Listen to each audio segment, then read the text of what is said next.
डुबकी लाने का तरीका यह है कि कई लोग समझते हैं स्नान करना है, तो अपने घर में भी स्नान करते रहते हैं। घर के स्नान में शरीर का मैल धोया जाता है, तो वो समझते हैं यहाँ भी शरीर का मैल धोना है। नहीं नहीं, ये गंगा यमुना का जो स्नान है ये वो वाला स्नान नहीं है, शरीर के मैल को धोने वाला स्नान, ये मन के मैल को धोने वाला स्नान है। इसलिए यहाँ शरीर का मैल नहीं छूटना चाहिए। पहले ही शरीर का मैल छुड़ा के, माने घर में एक बार स्नान करके शुद्ध वस्त्र धारण करके तब जाना चाहिए।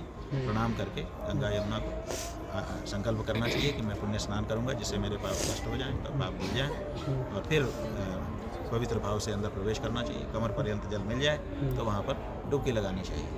डुबकी लगाना ऐसे जैसे मूसल को कैसे ऐसे डुबाएं और ऐसे निकाल दें, क्योंकि उसके हाथ नहीं होते कि वो रगड़ने लगे। ऐसे ही मूसल बन के जाना चाहिए, डुबकी लगा के यूँ निकल आना चाहिए।